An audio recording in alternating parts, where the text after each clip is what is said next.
क्षेत्र में आजीविका, जिसके बारे में हम पढ़ेंगे कि ग्रामीण क्षेत्रों में आजीविका के जो साधन होते हैं वो क्या क्या साधन होते हैं।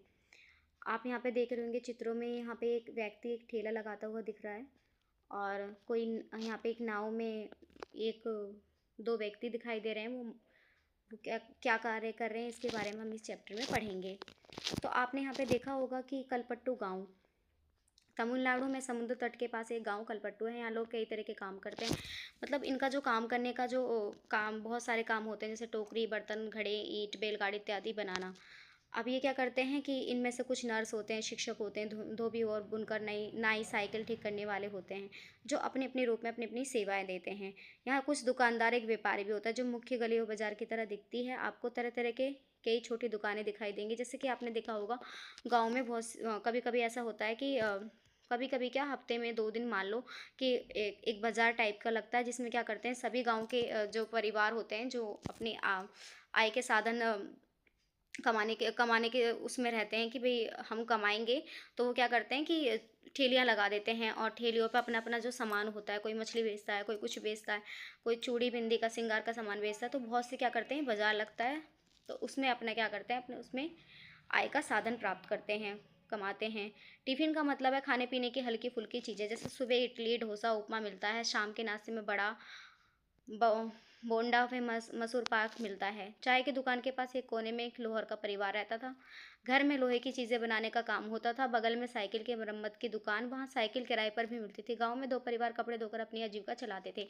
मतलब गांव के बारे में एकदम क्लियर क्लियर बताया गया है। भाई यहाँ पे क्या था कि पास में एक टिफ़िन मिलता था। टिफ़िन में हमें क्या क्या चीज़ें मिलती थी, सुबह इडली, डोसा, वो उपमा मिलता था, जिससे कि लोग जो बाहर से आए होते थे, मान लो कोई बाहर से आया हुआ है गांव में, वो अपना नाश्ता कर सकता था। वहाँ पे चाय की दुकान के पास एक कोने में एक लोहार का परिवार रहता था।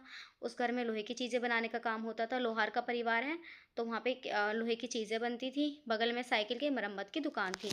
तो हम यहाँ पे पढ़ेंगे कि शहर में जो शहर के मुकाबले जो गाँव में आजीविका के साधन होते हैं वो किस किस रूप में होते हैं। आपने देखा होगा शहर में अधिकतर लोग नौकरियां ही करते हैं, लेकिन गांव में जो होता है वो खुद का किस तरीके से अगर व्यापार भी करते हैं तो छोटे लेवल पर कैसे शुरू करते हैं। गांव छोटी छोटी पहाड़ियों से घिरा हुआ होता है। संची जमीन पर मुख्य धान की खेती होती है। यहाँ पे कौन सी खेती होती है, धान की खेती होती है। यहाँ आम और नारियल के काफ़ी बाग हैं। कपास, गन्ना और केला भी उगाया जाता है।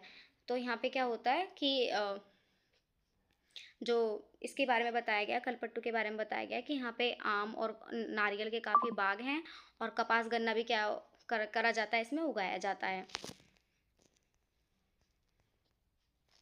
अब हम इसके बारे में पढ़ेंगे कि ग्रामीण क्षेत्रों में जो जो लोग मतलब जिनके बारे में यहाँ पे बताने की कोशिश की गई है। जैसे कि जो तुलसी है, वो तुलसी काम करती है, वो क्या क्या काम करती है, किस तरीके से अपने परिवार को चलाती है। जैसे कि तुलसी एक रामलिंग व्यापारी होता है, उसके यहाँ काम करती है। उसके यहाँ जमींदार के खेतों पे जब काम करती है तो वहाँ पे वो जो सुबह 8:30 बजे से शाम के 4:30 बजे तक काम करती है। वो बताती है कि यहाँ पे काम की जो निगरानी होती है, करथुमा का जो रामलिंग की पत्नी है करथुमा, वो काम की निगरानी करती है।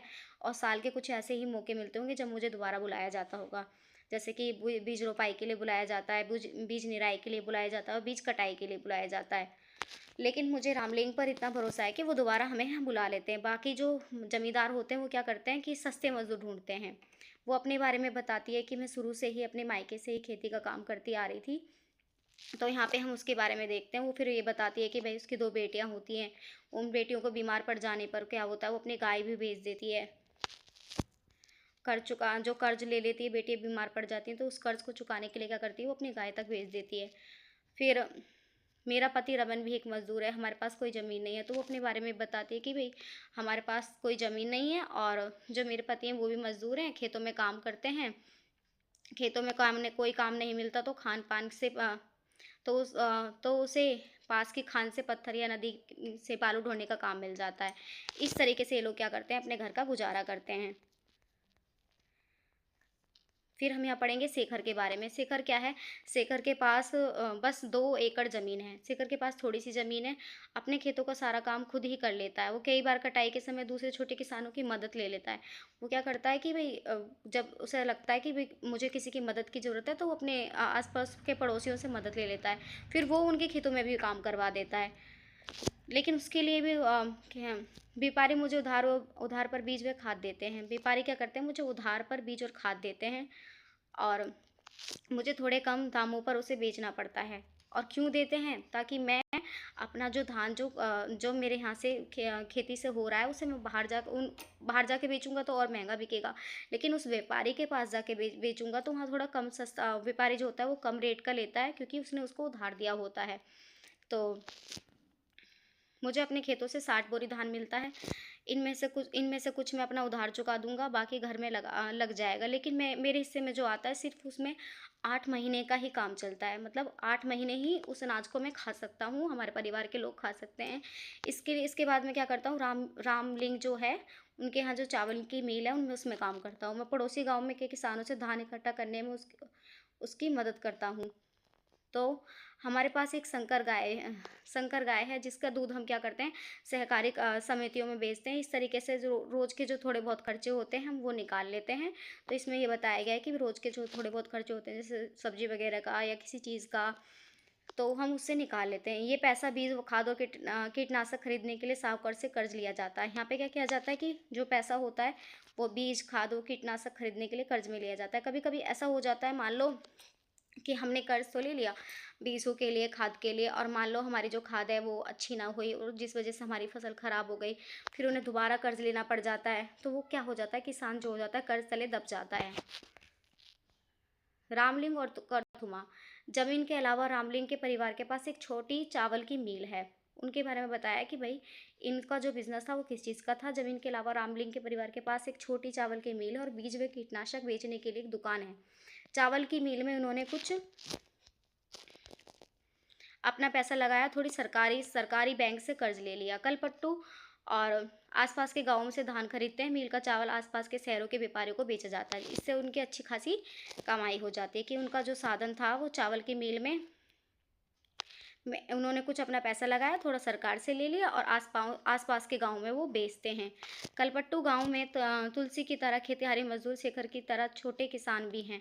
मतलब आप देखोगे कि इस गाँव में जो हैं कि ज़्यादातर आप देखोगे 80% लोग जो हैं वो दूसरों की ज़मीन पे खेती करते हैं और 20% जो लोग हैं वो रामलिंग के परिवार की तरह ही हैं।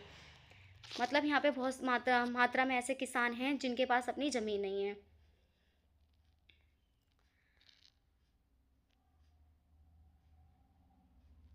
हमने कलपट्टू में होने वाली खेती के बारे में पढ़ा। ग्रामीण क्षेत्रों में खेती के साथ साथ लोग जंगल की उपज और पशुओं आदि पर भी निर्भर करते हैं, कि जो यहाँ पे पशु होते हैं उन पे भी हम क्या करते हैं, निर्भर करते हैं। जैसे कि मध्य भारत के कुछ गाँवों में खेती और जंगल की उपज दोनों ही आजीविका के महत्वपूर्ण साधन है, कि खेती भी हो गई और जंगल की जो उपज हो गई, जैसे महुआ बीनने, तेंदू के पत्ते इकट्ठा करने, शहद निकालने, इन्हें व्यापारियों को बेचने। कहाँ पर? मध्य भारत के कुछ गाँव में। तो इनका जो जैसे महुआ बीनने से और तेंदू के पत्ते इकट्ठा करने से, इन्हें बाहर जाके बेचने से, शहद निकालने से, इन व्यापारियों को बेचने से भी इनका आय का साधन मिलता था इनको। समुद्री इलाकों में हमें देखते हैं कि पूरे के पूरे गांव मछली पकड़ने में लग जाते हैं। भाई पूरे जो समुद्र के इलाके होते हैं, वहाँ के आसपास के जितने भी गाँव होते हैं, वो क्या करते हैं, सुबह सुबह मछली पकड़ने के लिए लग जाते हैं। इसके बारे में हम पढ़ेंगे। जैसे कि अरुणा और परिवेलन। यहाँ पे देखेंगे कि हम कलपट्टू से ज़्यादा दूर नहीं हैं। पदुपेट जो है वो कलपट्टू से ज़्यादा दूर नहीं है। यहाँ लोग मछली पकड़ने अपनी आजीविका चलाते हैं। उनके घर में समुद्र के पास होते हैं और चारों ओर जंगल। कैंटामेट मछुआरों की खास तरह की छोटी, मतलब कैंटा यहाँ पे जो दिखा रखा है, कैटामेरन जो है मछुआरे की खास तरह की एक नाव होती है, छोटी नाव होती है। इसमें क्या करते हैं ये लोग, सुबह सुबह जाते हैं और सुबह सुबह जाकर इस ये जो नाव होती है थोड़ी इंजन वाली होती है, मोटर वाली होती है, तो थोड़ा पानी के आगे तक चली जाती है। आगे तक जाने के बाद ही वहाँ से अच्छी तरह से मछलियों को पकड़ के ले आते हैं। मछलियों को पकड़ के लाने के बाद जो ये क्या होता है, ये उन्हें बेचते हैं। जब उन्हें उन्हें उन्हें बेचते हैं तो वो जब नीलाम किया जाता है, जिस तरीके से हम बोलते हैं कि, तो वहाँ पे बहुत सारे व्यापारी आते हैं, वो अपनी इन मछलियों को लेकर जाते हैं और बाज़ार में जाकर उनको बेचते हैं। तो इनका मुख्य जो यहाँ पे था कि मछलियों को कैसे पकड़ा जाता है, तो जो लोग मछलियों को पकड़ने के लिए जिनके पास नाव नहीं होती, बेचारे थोड़ी बहुत ही मछलियाँ पकड़ पाते हैं। और जो लोग इसे बाज़ार के उद्देश्य से कि भई हम व्यापार करेंगे, उस उद्देश्य से इस म मछलियों को पकड़ते हैं, तो वो क्या करते हैं कि पूरी योजना बनाते हैं। नीलाम में जो औरतें यहाँ से मछलियाँ खरीद के वो टोकरा भर-भर के पास के गाँव में बेचने के लिए जाते हैं। कुछ व्यापारी भी होती हैं जो शहर की दुकानों के लिए मछलियाँ खरीदते हैं। मैं दोपहर 12 बजे तक ही नीलामी का काम निपटा पाती हूँ। शाम को मेरा पति और बाकी रिश्तेदार मिलकर जाल को सुलझाते हैं कि क्या करते हैं कि 12 बजे तक ही इन सब का काम निपटाते हैं। उसके बाद क्या करते हैं कि हम जाल को सुलझाते हैं ताकि हम कल सुबह फिर से समुंदर की तरफ चल देंगे। फिर यहाँ पे ग्रामीण क्षेत्र में आजीविका के साधन। ग्रामीण क्षेत्रों में लोग अपनी आय विभिन्न तरीके से कमाते हैं। कुछ खेती-बाड़ी का काम करते हैं और कुछ अन्य काम करके अपनी आजीविका चलाते हैं। खेतों में कई तरह के काम शामिल हैं, जैसे खेत तैयार करना, रोपाई, बुनाई, निराई और कटाई। फसल अच्छी हो सके इसके लिए प्रकृति पर निर्भर हैं। भई फसल अच्छी हो, ये तो ईश्वर के ऊपर हाथ है ना, प्रकृति के हाथ में ही है। बेचारे नहीं तो जो किसान कर्ज़ लेते हैं, उनकी फसल जब नष्ट हो जाती है, तो वो कर्ज़ तले दब जाते हैं। इस तरह जीवन ऋतुओं के इर्द-गिर्द चलता रहता है। बुनाई और कटाई के समय लोग काफ़ी व्यस्त रहते हैं और दूसरे समय काम का बोझ कम रहता है। देश के अलग-अलग क्षेत्रों में ग्रामीण लोग अलग-अलग तरह की फसल उगाते हैं, फिर भी हम उनकी जीवन की परिस्थिति और उनकी समस्याओं में काफ़ी समानताएँ पाते हैं। तो आपने यहाँ पे देखा कि यहाँ पे जो ग्रामीण परिवार होता है किस-किस तरह का काम करता है और किस-किस तरीके से अपनी आजीविका चलाता है, और जो व्यापार के लेवल पे काम करते हैं, वो अपनी योजना कैसे बनाते हैं, किस तरीके से अपने कार्यों को आगे बढ़ाते हैं। आपको ये चैप्टर कैसा लगा? मुझे आप बताना ज़रूर। धन्यवाद।